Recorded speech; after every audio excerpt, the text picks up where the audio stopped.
Now let's talk about your album परिचय. Yes.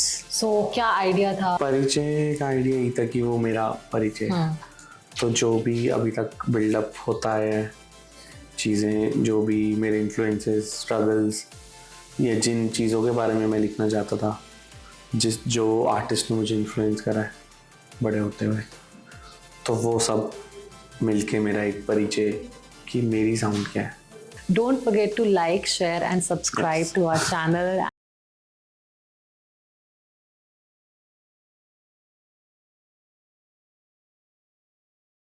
Hello Karan, welcome to the show. Thank you so much.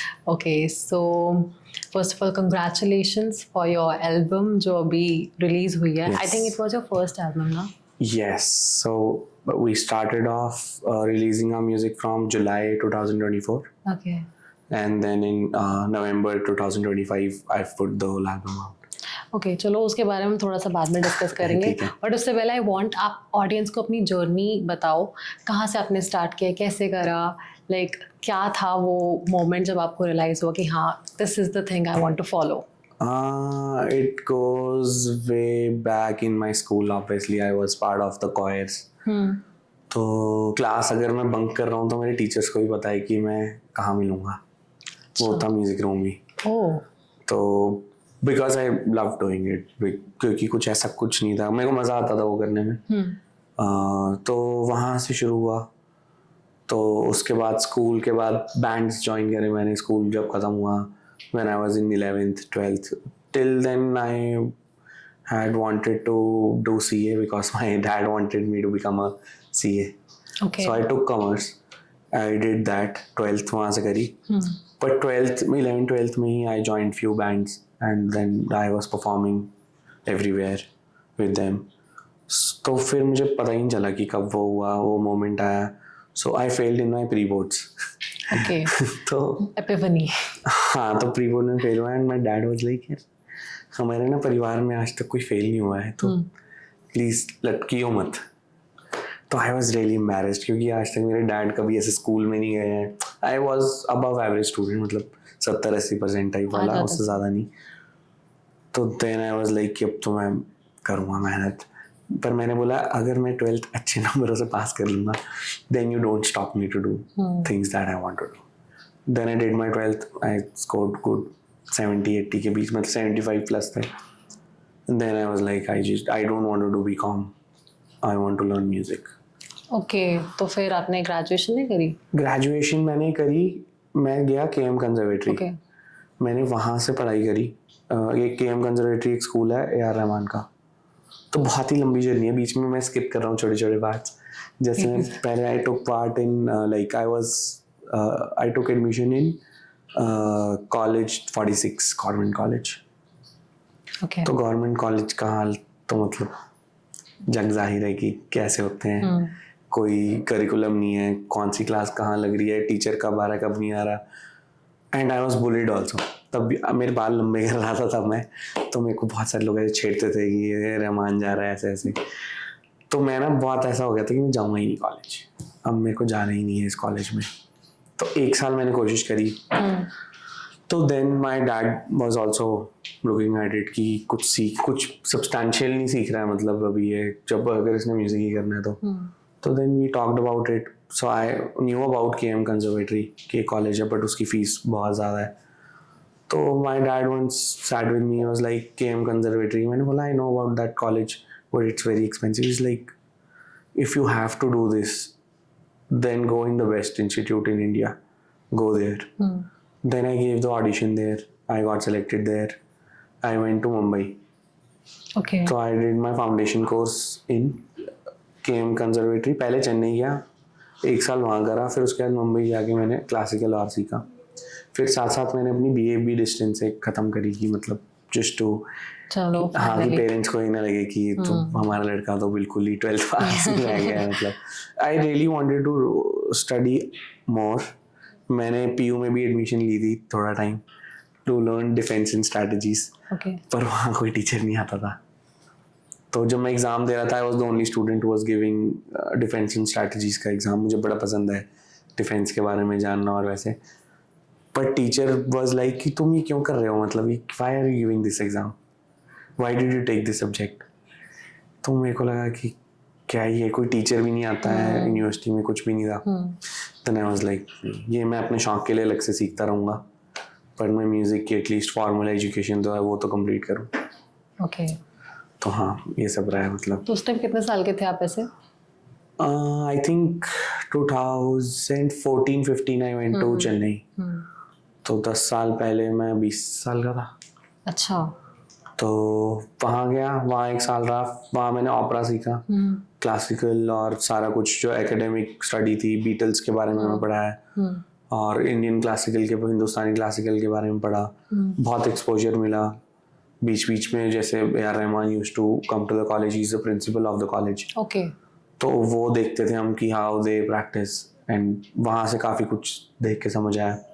तो उसके बाद मुझे opera एक कोर्स था ओपेरा का ही, which was SVP, specialist in vocal performance.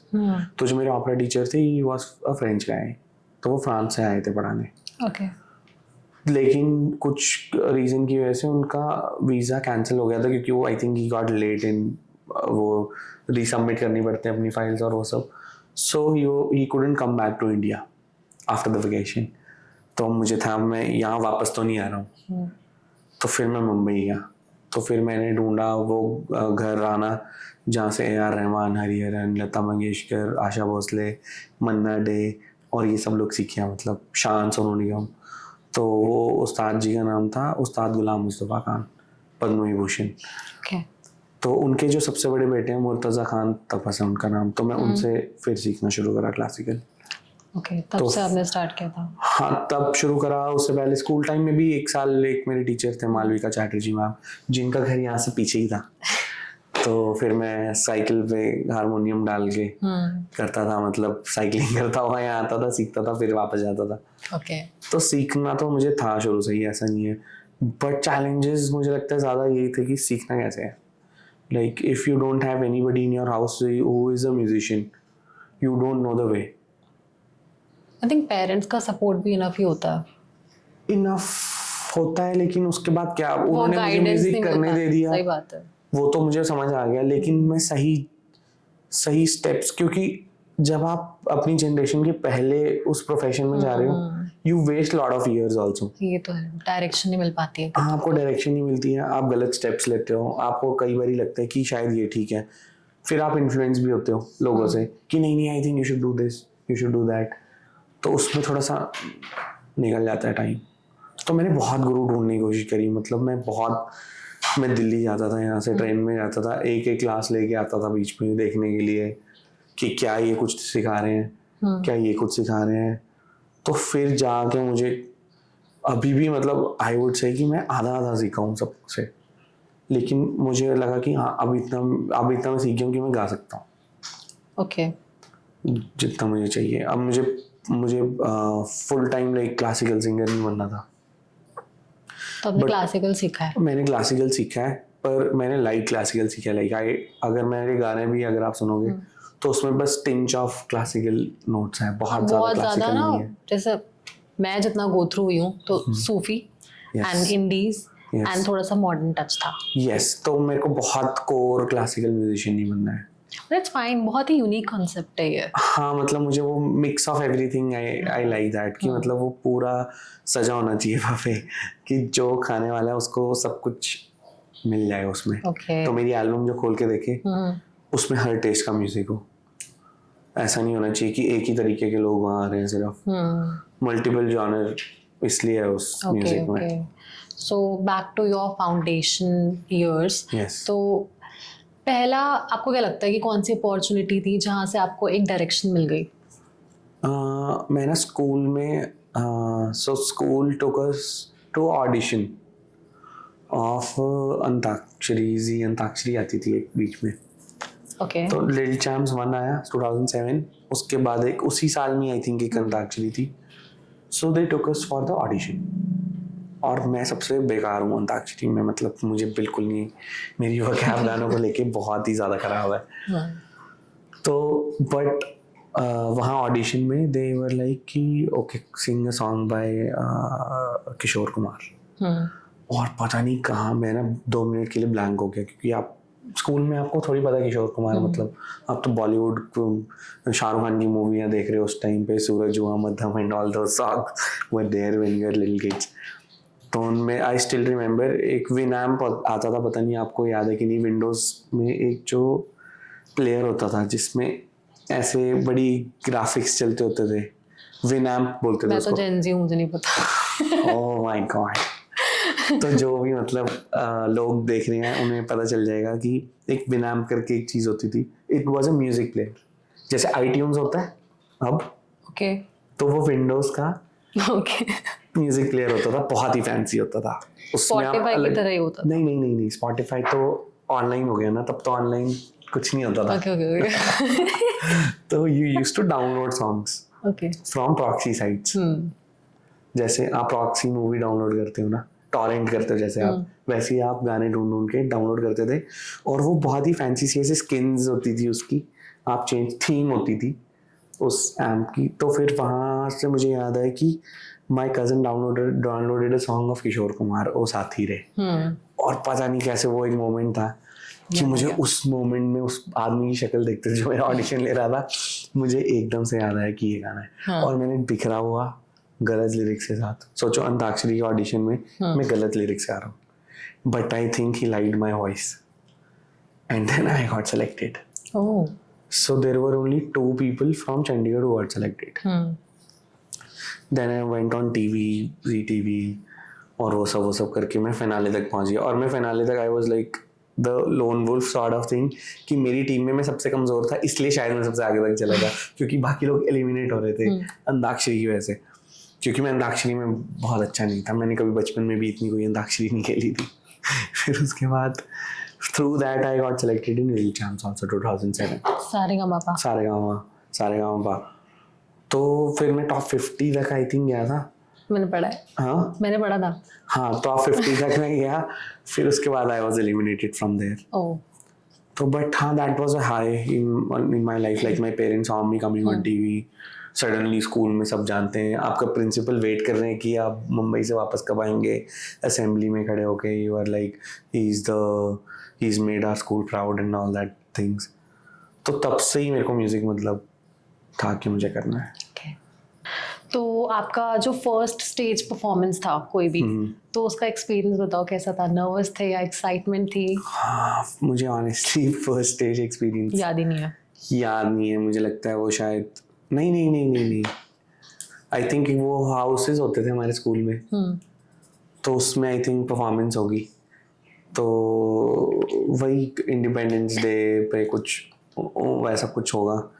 I still remember a senior coming to me and saying that principal was saying, why the hell is he shouting like that? Me. And you were singing. So that was the first criticism that I got for singing. Yeah, I think that is my first memory of a negative comment that I got. I can understand that, क्योंकि मुझे भी एक बार ना group song से बाहर कर दिया था, because my teacher said you sound like a goat. So goat is a good thing, no? Greatest of all. Now I'm a goat. You watch me. Like, you sound completely different. Your voice sounds like a goat. Please get out. And I was like, okay, I will, but be respectful. But I'm talking about as a professional, your first type performance or anything. We did okay. So I was looking for a band. तब तक I think Facebook आ गया था। Facebook था या Orkut था, मुझे याद नहीं है। तो मैंने न्यूज़पेपर कटिंग देखी, एक बैंड कंपटीशन में कोई बैंड जीता है, तो मैंने वो लोग ढूंढे सोशल मीडिया पे, आई थिंक फेसबुक ही था। तो I connected with one of the drummers, like जो जीता था बैंड उसके ड्रमर से बात हुई। तो वैसे करके मैं 10th के बाद ही मतलब मुझे था कि अब कुछ तो करना ही है, शहर में कुछ बनाना है मुझे अपना ग्रुप। तो वहाँ से हमने एक बैंड बनाया ब्रह्मास्त्र के नाम से। ओके। तो वहाँ हमने एक शो गाया था कलाग्राम में, आई still remember. It was for free food, that's all. वही लालच थी, कोई पैसे नहीं मिल रहे थे हमें बजाने के। तो that was the first live performance. और बहुत आपके स्कूल के दोस्त आते हैं उस टाइम में आपको देखने। I wouldn't say I was scared that time. मुझे ऑनेस्टली जब वो होता है ना कि खाली घड़ा ज़्यादा बचता है, तो तब ज़्यादा पता नहीं होता था आपको ये भी नहीं पता होता था आपको कितना आता है कितना नहीं आता है, तो शायद कम डर लगता है। बट ठीक है ना, ओवर थिंकिंग नहीं करते तो आप और बेस्ट देते हो। हाँ बिल्कुल, वो ओवर कॉन्फिडेंस की वजह से मेरा मतलब कि बढ़िया निकल, तब नहीं मुझे डर लगा था। आई थिंक अच्छा, I wasn't scared there. Okay. और अब तक का बेस्ट आपका कोई एक्सपीरियंस क्या रहा है किसी भी लाइव सेशन में?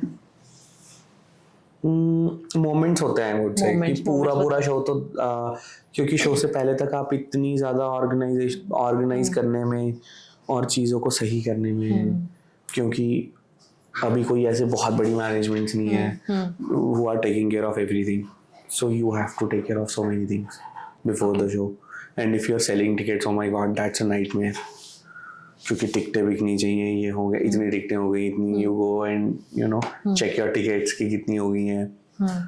तो उसके बाद मुझे लगता है जब आप स्टेज पे हो तब तो एक वो स्विच ऑन हो जाता है एक परफॉर्मर वाला, तो वहाँ पे मोमेंट्स हैं। और बेस्ट मोमेंट हमेशा तभी होता है जब आपको फ्लैशबैक होता है कि यार ये मैंने गाना कब लिखा था और ये सब लोग ये गा रहे हैं, ऐसा कैसे हो सकता है। इट्स मैजिकल कि जो गाना मैंने अपनी रूम की विंडो में बैठ के लिखा है या फिर अपने बेड पे बैठ के लिखा है अपनी सोच के हिसाब से, क्योंकि मुझे अच्छा लग रहा है, वो शो पे लोग गाना गा रहे हैं मेरे साथ, याद करके आ रहे हैं। That's a very very emotional and a very powerful feeling. You feel really moved कि यार इसको ये गाना किसी अलग तरीके से टच करा होगा, बट ये मेरे साथ गा रहा है, मतलब तो उस गाने के 100 अलग पर्सपेक्टिव सामने आते हैं, क्योंकि उनके लिए वो गाना कुछ अलग मायने रखेगा। हाँ, ये क्वेश्चन मुझे पूछना था कि जैसे आपने कोई सॉन्ग कंपोज करा, जैसे ठीक है ना, उसका मीनिंग आपके लिए कुछ और था, बट लोग उसको या ऑडियंस से किसी और वे से उन्होंने परसीव कर लिया। जैसे कैलाश खेर का एक गाना था, आज मेरे पिया घर आएंगे, तो क्या करते हैं यूजुअली सबने ये परसीव कर लिया कि वो शादी सॉन्ग बना दिया, जबकि उन्होंने बोला था कि वो मैंने अपने फादर के लिए बनाया था, कि उनकी मतलब मॉम पहले नहीं थे, तो मतलब like mom is singing for the dad, like उनके मॉम नहीं थे। नहीं, जैसे वो उनकी जब डेथ हो गई थी तो मॉम की डेथ पहले हो गई थी, तो she is welcoming her husband to the heavens. हाँ, सो इट वाज दैट, तो वो लोगों ने अलग पर्सपेक्टिव से ले लिया था उसको। वो तो होता ही है। तो आपका कोई ऐसा सॉन्ग है? क्योंकि मैंने देखा आपके सॉन्ग के ना बहुत डीप मीनिंग्स है। हाँ, मतलब कोशिश वो रहती है कि बात सुनने में सीधी लगे सामने से, पर अगर उसके थोड़ी सी उसमें जाया जाए डेप्थ में या टोटलिटी में, तो उसका मीनिंग समझ आए कुछ। ऐसा हुआ है, मतलब कमेंट्स जब हम पढ़ते हैं तो हमें लगता है कि अच्छा, कि ये गाने क्या मतलब लोग ऐसे, बट ठीक है ना, हाँ it's interesting for me to see कि ओह ये ऐसा भी तो सोचा जा सकता था। तो मैं भी सरप्राइज हो जाता हूँ कभी कभी कि अच्छा ये ऐसा, मैंने ऐसा नहीं सोचा था, बट अगर कोई ऐसा सोच रहा है तो मेरे लिए एक नया एंगल है अपने गाने को देखने का। So it's interesting, I would say. So आप अपने गाने खुद लिखते हो? मैंने कुछ गाने खुद लिखे हैं अपने, जैसे 3-4 गाने मैंने अपनी एल्बम खुद लिखे हैं। कुछ गाने जो हैं वो मुझे अगर लगा है कि मुझसे बेटर कोई लिख सकता है, तो आई सैट विद देम और टू एंड फ्रो करके हमने बहुत ज़्यादा करा है। तो जो लिरिसिस्ट हैं उन्होंने बहुत ही उम्दा काम करा है। एक है Karan Kapil, he is a friend of mine, और एक है हेमंत विज। हाँ, he also has a book also, it's called पहचान। Okay. तो you can buy it and stuff। तो इश्क में आबाद और मेघा जो है वो हेमंत विज ने लिखे हैं। हाँ, तो मेरे पास सिर्फ शुरू की कुछ लाइनें थी, जैसे इश्क में आबाद है, उतना ही था कि love as a universal language, वो मेरा थीम था, तो मुझे उससे स्टिक करना था। Okay. तो then I give my brief to them कि मुझे ऐसा चाहिए। मेघा भी आपने मेंशन करा, मेघा के पीछे क्या स्टोरी थी? मैंने देखा है नाम उसका मेघा है, शूट आपने वो बहुत डेजर्टेड एरिया में क्योंकि वही सबसे ज़्यादा मेघा की जरूरत है ना। हाँ, तो बट सुन मेघा लाइक एक जो फार्मर है बेसिकली, उसके लिए रेन का कितना महत्व है, मतलब उसकी सारी प्रॉब्लम दूर हो सकती हैं। Okay. तो इसीलिए हमने एक ट्रैवलर की स्टोरी दिखाई है, like that small kid with the camel is a boy coming from silk route Afghanistan and is crossing through Nubra, क्योंकि Nubra was part of it, silk route का, जहाँ से स्पाइसेस एक्सचेंज होते थे। तो पहले तो सड़कें वड़कें नहीं होती थी, लोग अपने ऊँट के साथ, घोड़ों के साथ जाते थे। तो वहाँ like I am just playing a mountain angel sort of person, I am not there in the video. You were there? I am there. Yeah. But actually I am not there. Okay. So it is that boy I guide, and tell him the way. Okay. So the last scene is he looks back and there is nobody. Okay. So it's like the Yeah. mountain angel sort of thing, that if you decide to move on and if you decide that you have to just be at it and keep going, universe will show you ways. True. तो मतलब अगर आपने सोच लिया है कि मैं उठूंगा, जितनी बारी भी मैं गिरूंगा मैं उठूंगा और चलूंगा, तो I think universe makes it's way Someone is going to show you the direction. वो किसी न किसी फॉर्म में कैसे ना कैसे, कुछ लोग भगवान कहेंगे, कुछ लोग मैनिफेस्टेशन बोलेंगे, बट कुछ ना कुछ करके आपको फिर रास्ता बन जाता है, मतलब. तो that is the video. Wow. Ideas कहाँ से आते हैं आपको? हाँ, ये पहला आइडिया मेरे को तो सिल्क रूट दिखाने का तो मेरा होता है. जब मैं पहली बार लद्दाख गया था, आई वॉज ब्लोन अवे कि पहले जब किसी ने पहली बारी जब कोई लद्दाख आया होगा ट्रैवलर, तो वो तो हिल गया होगा देख के, मतलब कि कितनी सुंदर, कि क्या है, मतलब मैं कहाँ आ गया हूँ. तो वो थॉट रहा मेरे साथ बहुत टाइम, 5-6 साल रहा. तो मुझे था कि ये तो मुझे दिखाना ही दिखाना है. और ऑब्वियसली लद्दाख का लैंडस्केप आप बीट ही नहीं कर सकते हो. राइट. तो वो आप किसी सेट में क्रिएट नहीं कर सकते. वो अपने आप में इतना सुंदर सेट है. और कभी नुब्रा में बादल नहीं होते हैं, क्योंकि आई थिंक एयर प्रेशर बहुत कम होता है.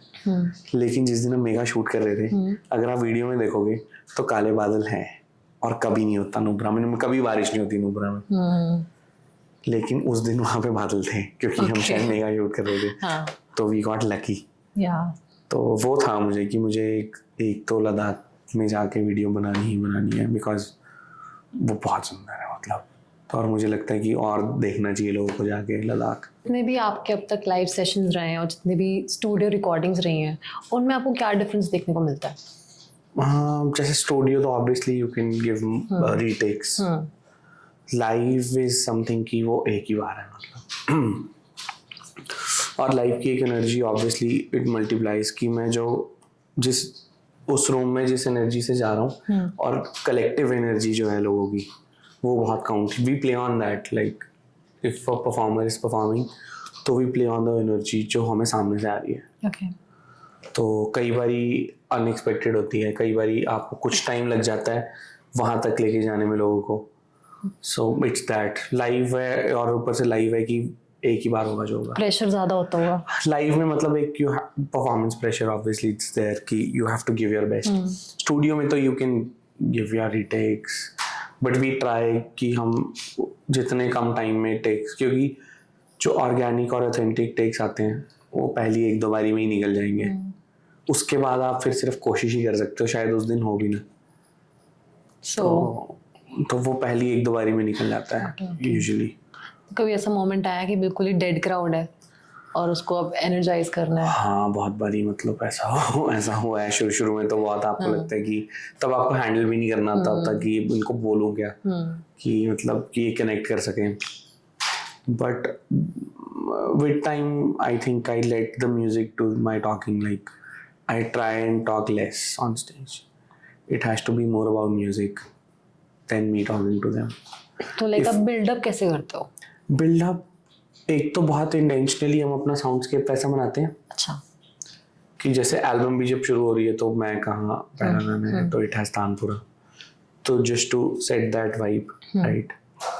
तो धीरे धीरे वैसे करते हो. फिर उसके बाद आप गाने ऑब्वियसली गाते हो, अपने गानों की डिस्क्रिप्शन देते हो. तो मोर और लेस वो थोड़ा सा साइकोलॉजिकली हम ऐसा सेट डिज़ाइन करते हैं अपने साउंडस्केपिंग में ही, बेसिकली साउंड के हिसाब से, कि लोग धीरे धीरे इनगल्फ होते रहे उसके अंदर. बाकी आप बीच में obviously you make them sing also your song, you talk about the stories, they get excited कि अच्छा ये मतलब अच्छा ही है. तो ऐसा कोई फार्मूला नहीं है ऑनेस्टली. अगर मैं बोलूँ तो सिर्फ जब हम सेट डिज़ाइन, जैसे हम जो अपना सेट एज इन जो हम सेट लिस्ट होती है वो ऐसे डिज़ाइन करते हैं कि उस गाने तक तो लोग मेरे साथ होंगे. उसके अलावा जो भी इंटरेक्शंस हैं वो बहुत नेचुरल होती हैं. उस दिन अगर मेरा शो कुल्लू में, जैसे हमने एक फेस्टिवल में प्ले करा था, तो मैं उस दिन अलग जोन में गया, अलग चीज़ें आप देखते हो तो आप वो इम्बाइब करते हो अपनी लाइव परफॉर्मेंस में. कुछ ऐसे सेट नहीं है कि मैं यही बोलूँगा जैसे पॉडकास्ट में भी कुछ ऐसा नहीं है नहीं, पॉडकास्ट में भी नहीं होता। एग्जैक्टली कि मतलब कि यही जवाब क्वेश्चन है तो यही आंसर होगा. I think it depend on the day and the energy of that day. Vibe. हाँ, कि उस दिन कैसी मैं vibe? क्या फील कर रहा हूँ, कैसा हूँ, तो that is how it is. Okay. तो अभी तक आपने कितनी जगह करा अपना लाइव शो? बहुत जगह करा है, मतलब गिनती कर पानी थोड़ी मुश्किल है, पर मुझे याद नहीं ऑनेस्टली कितनी बारी ऐसा हुआ है. मुझे किसी ने वीडियो दिखाई है, आपको याद है, और वो मेरी मेमोरी से इरेज हो चुका है शो. मतलब मैंने को बिल्कुल भी नहीं याद है. ओके. तो बहुत, आई थिंक मुझे नंबर भी नहीं पता कितना होगा. मैंने कभी ट्रैक भी नहीं रखा ऑनेस्टली, कि जैसे बहुत लोग लिख के रखते हैं कि मैंने यहाँ आगे करी, यहाँ आगे करी, यहाँ आगे करी. सबसे बेस्ट क्राउड कहाँ का मिलता है आपको? मुझे दिल्ली प्ले करना बहुत पसंद है. मतलब वो दिल्ली में एक वो एनर्जी, दिल्ली वाली वाइब होती है. हाँ वो एनर्जी है एक दिल्ली में. चंडीगढ़ तो मेरा होम ग्राउंड है, तो वहाँ पे भी ऑब्वियसली मज़ा आता है मुझे. हिमाचल में मुझे बड़ा मज़ा आता है. और कहाँ बहुत जगह करा मैंने. चेन्नई में भी गिग करी है, वहाँ भी अच्छा था, बहुत बढ़िया. लेकिन वो चेन्नई में जो लोग थे वो आई थिंक वो अलग अलग जगह से थे कॉलेज के, तो वहाँ पे ऐसा था. तो हर जगह ही मतलब डिपेंड करता है. मतलब okay. Like as a live performer आपको क्या लगता है कि कौन से चैलेंजेस आते हैं या फिर कौन कौन सी हार्श रियलिटी है एक लाइव परफॉर्मर की? एक तो जैसे बहुत जो फेमस अब हो गए हैं लोग, वो भी इस बारे में बात कर चुके हैं. Like Diljit Dosanjh also talked about it, कि इस तरफ इंफ्रास्ट्रक्चर नहीं है, यहाँ पे नहीं पता है कि कैसे काम होती हैं चीज़ें.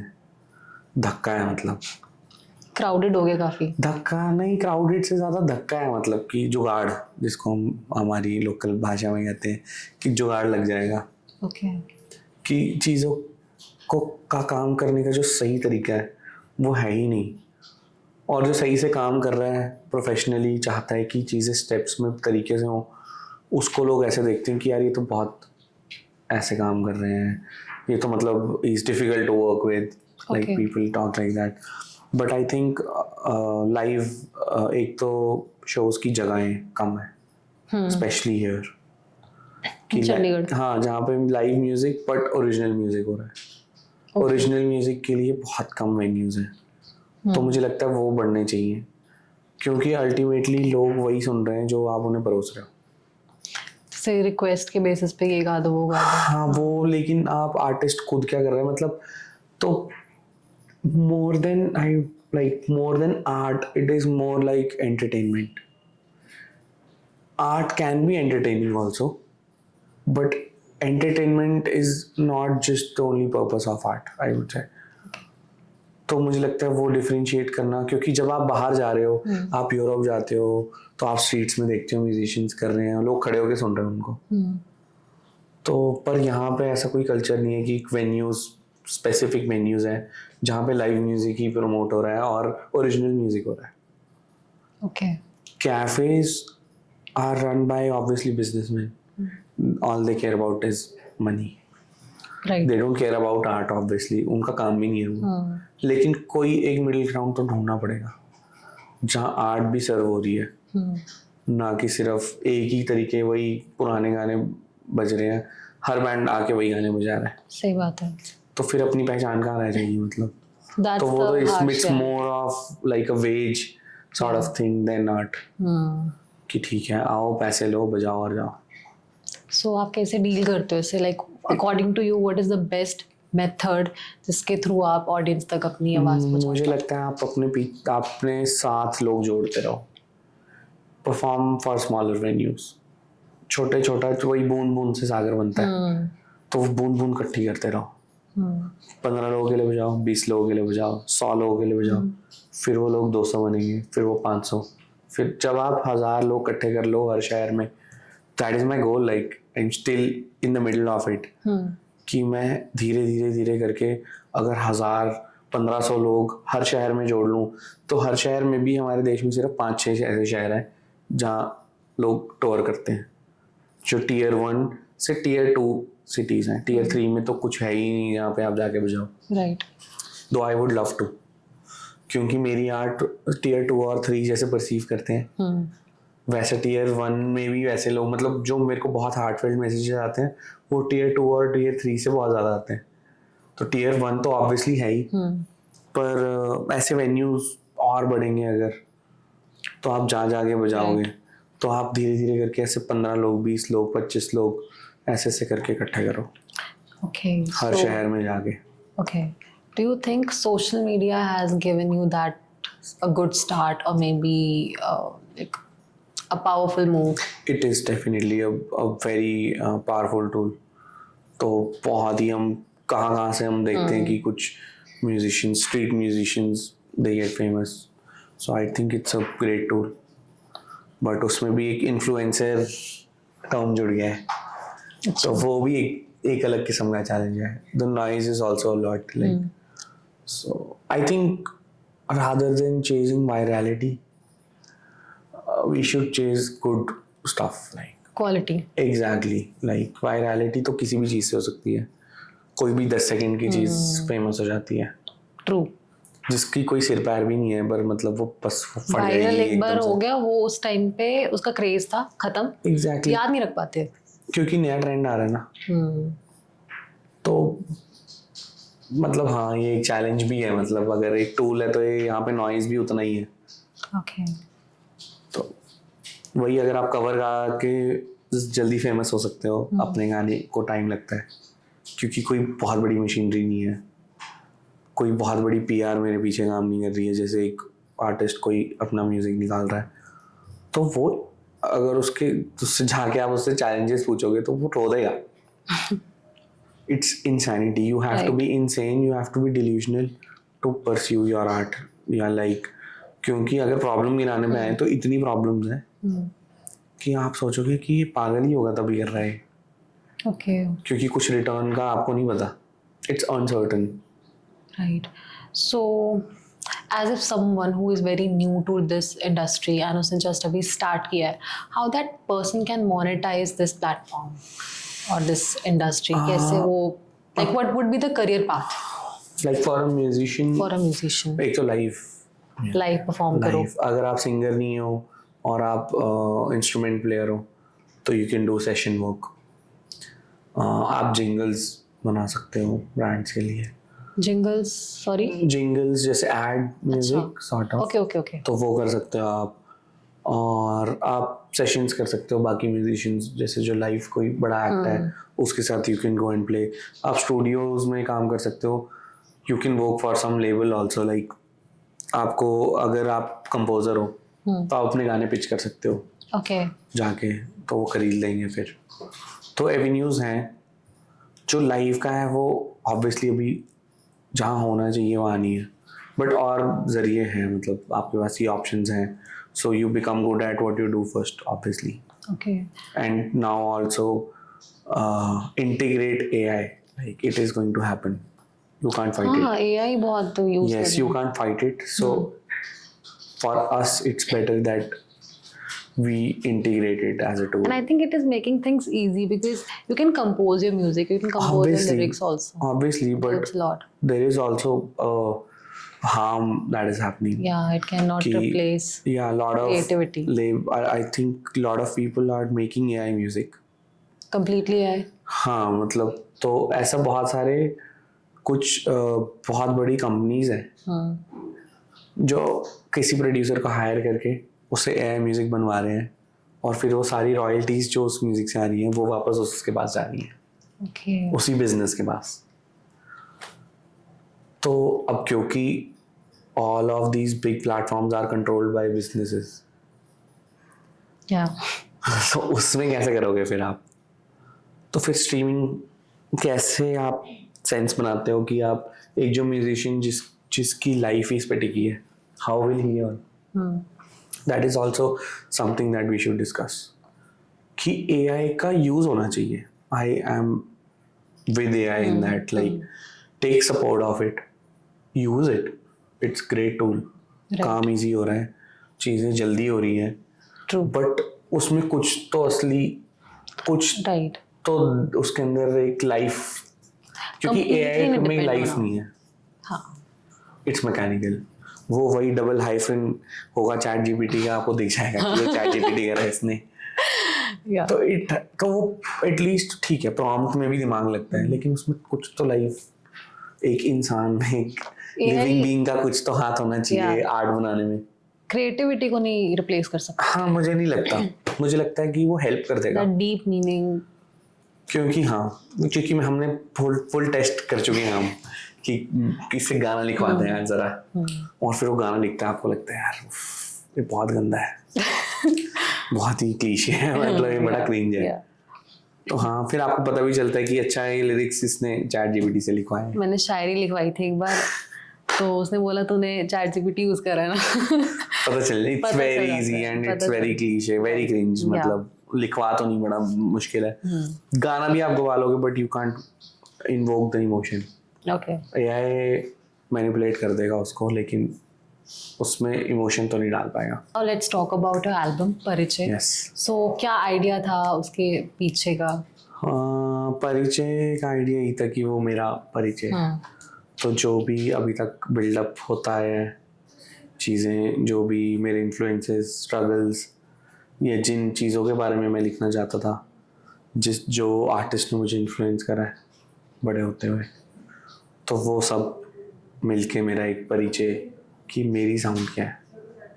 ओके, तो परिचय नाम तो ऑब्वियसली वहीं से ही आया है कि it's a introduction of who I am as a musician, as an artist. तो परिचय वहीं से ही जन्म लिया परिचय ने, और पहले ही गाने से it was decided that it's album. तो मैं 4 गाने निकालूंगा सिंगल्स, और फिर 4 और निकालूंगा एल्बम के साथ, मतलब पूरी एक album. okay. So according to what you said, who I am, who actually you are as a musician? I think for now I am a musician who has made परिचय. Who has made परिचय? I think it's evolving.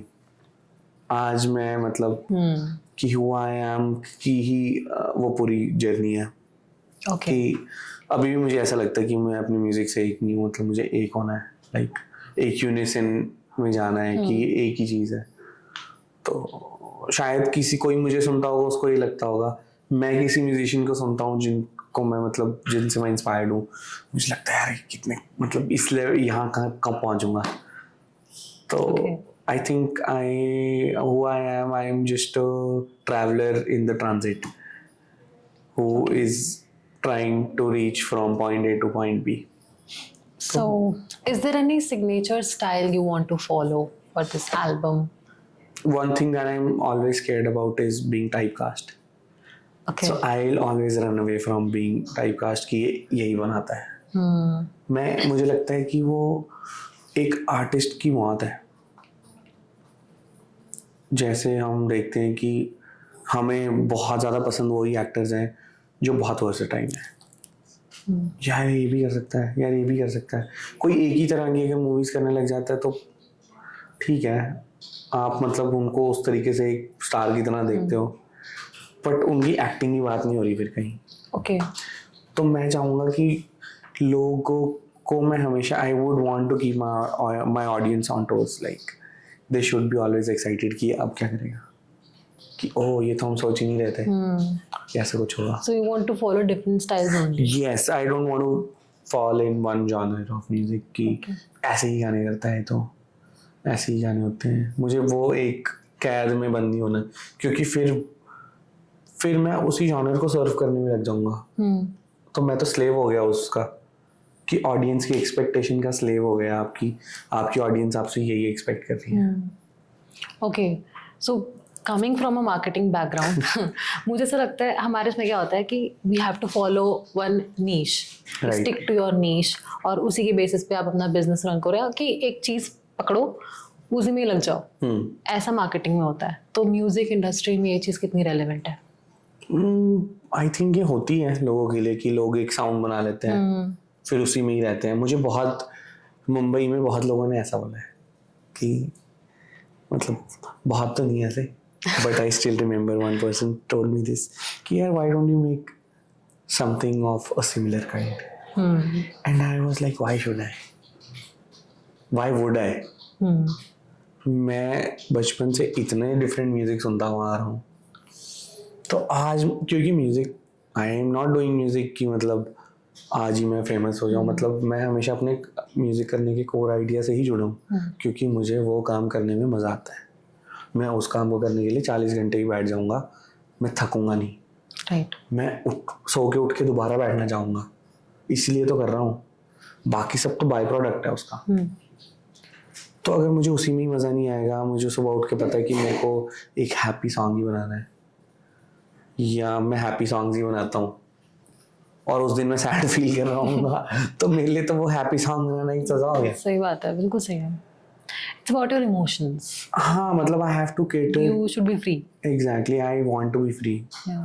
I don't want to be a slave of that same वो कि यही करना है. तो फिर मैं जॉब कर लेता कि मतलब कि ठीक है यही करना है रोज़, मुझे रेपिटेटिव काम ही करना है अगर, तो मैं वो कर सकता हूँ. फिर तो मतलब फिर तो म्यूज़िक में भी मैं वही कर रहा हूँ. आई डोंट रियली गो, और ये हुआ भी. तो जैसे पूरी एल्बम में जैसे लापता इज अ सॉन्ग जो थोड़ा सा ज़्यादा रिलेटेबल है, मतलब it's easy song for listener as compare to Farmaan. Okay. लेकिन अगर हम अभी स्टैट्स चेक करें आज, तो फरमान को जो लोग सपोर्ट कर रहे हैं और जो उस पर मतलब कमेंट्स इतने ही हार्टफेल्ट कमेंट्स हैं, इतने बड़े बड़े कमेंट्स हैं और इतनी प्यारी प्यारी चीज़ें लिख रहे हैं लोग. एंड आई वाज लाइक, मतलब जो म्यूज़िक इंडस्ट्री में बैठे लोग वो बस बोल रहे हैं, मतलब उन्हें भी वो सिर्फ आइडियाज़ पे चल रहे हैं कि शायद किसी को नहीं पता एक्चुअली हो क्या रहा है. Right. लेकिन मुझे लगता है लोग ऑथेंटिक, जो आपकी ऑथेंटिक चीज़ है उससे ज़्यादा कनेक्ट करते हैं. लोग उतने स्मार्ट हैं कि वो पकड़ लेते हैं कि ये असली आदमी है या ये बनावटी आदमी है, और अगर उन्हें कुछ असली लगता है किसी से वो कनेक्ट करते हैं तो फिर वो उसको सपोर्ट करते हैं. मुझे लगता है मेरे साथ तो ये हो रहा है, मतलब कि मेरे वो गाने जो मैंने बहुत ही ज़्यादा मतलब, और मेरे दिमाग में ऐसा था कि ये गाना तो नहीं, मतलब ये तो बड़ा हैवी गाना है. हाँ, लगता है ऐसा कभी कभी. हाँ, कि मतलब ये कैसे कोई सुनेगा, मतलब थक जाएगा कि वो इतना म्यूजिक कनेक्ट किया ना लोगों ने आपके साथ, और लोगों को लग रहा है कि ये इसकी रियल सेल्फ है, तो हमें यही पसंद है. वाह. तो मुझे लगता है कि वो एक लर्निंग है कि you have to break shackles, कि जो आप अभी भी चीज़ कह रहे थे पर मार्केटिंग में कि हमें बोला जाता है ये करो, एक ही चीज़, लेकिन फटती वही चीज़ है जो कोई बहुत ही कुछ अलग जाके कर देता है एकदम से. True. फिर वो ट्रेंड बन जाता है, फिर लोग कहते हैं नहीं नहीं अब ये फॉलो करो. तो मुझे लगता है किसी भी चीज़ को करने का ना कोई रूल नहीं है. रूल बना देते हैं लोग क्योंकि लोगों को सेफ प्ले करना है कि भाई मेरे पैसे लगे हैं, ओके, ये 1 रुपया ज़्यादा कमा जाएगा चलेगा. लेकिन तो आई थिंक करेजियस होना तो कोई स्पेसिफिक रूल मत फॉलो करो, राइट? जो आपको सही लगता है वो आपका रूल है. ओके, बट हमारे पॉडकास्ट का एक रूल है कि हम एक रैपिड फायर राउंड रखते हैं लास्ट में. वो हम कर सकते हैं. हाँ, वो हम कर सकते हैं. सो ठीक है, तो एक छोटा सा Q&A होगा and you have to answer as quickly as rapidly as you can. Where is the hamper though? अभी हम आपको करेंगे provide. So your first question is your biggest distraction while creating music. My phone. My phone. Your phone. Okay. But what's in that? Like social media. हाँ, कुछ भी आपको कोई notification phone तो सबको करते हैं distract. Phone I would say. Okay. Second most used word in your lyrics. Oh, second most used word. अच्छा, most used word. नहीं, मुझे नहीं पता. कुछ ऐसा कुछ भी हो. उर्दू शब्द कोई यूजुअली करता है ना musicians use. I can't think of any word. Okay. अच्छा, वैसे उर्दू आपने सीखी थी? नहीं, मैंने गज़लें सुनी है बहुत, तो अच्छा. उससे आपको लगता है कि अच्छा वो कैप थोड़ी सी वहाँ से आ जाती है. But we try to keep our songs less of Urdu, मतलब सिंपल. अगर उर्दू कोई शब्द भी यूज़ हुआ है तो हम चाहते हैं कि सिंपल यूज़ हो, ऐसा नहीं ज़्यादा हैवी नहीं कि मतलब कोई जाके ढूंढना पड़े कि मतलब क्या है. तो इसलिए वही उतने ही उर्दू है जितनी आसानी से समझ आ जाए. Okay. Third, one habit you are proud of. No habit, I don't follow any habit. कोई ऐसी हैबिट हो. अब जैसे मेरे, मुझे बार बार हाथ धोने की आदत है. अच्छा, वो तो बहुत एक समटाइम्स कि oh my god, get out of this place and then wash your hands. एक हैबिट, Any habit. कोई हैबिट ही नहीं है एक्चुअली जो मैं बहुत टाइम तक फॉलो कर सका हूँ. A habit of not following the habit is Okay. the thing that I'm proud of. And one habit you want to change. Again, habit ही नहीं है. हाँ, to have some discipline in life. थोड़ा discipline आ जाए मतलब. अच्छा. क्योंकि बड़ा चलो आगे बढ़ते हैं, फिर शॉर्ट फिर rapid fire. But that is the habit you want to change. Like currently you're having that habit and you want Yeah, to change that. the only thing is like sometimes we have gigs where we get free by 2-3 while going to bed. अब अगर मैं एक दिन 3 बजे सोया हूँ, मैं अगले दिन 11 बजे नहीं सो पाऊंगा. मेरे तो वो बड़ा habit मुश्किल हो जाता है. मुझे नहीं पता लोगों ने वो कैसे क्रैक करा हुआ है. Okay. But I would want to have that कि मैं अगले ही दिन वापस रूटीन में आ जाऊँ. सही है. मेरा पूरा वीक ना लग जाए उसको ठीक करने में. Next, one of your craziest fan moment. Come on, ये तो होना चाहिए.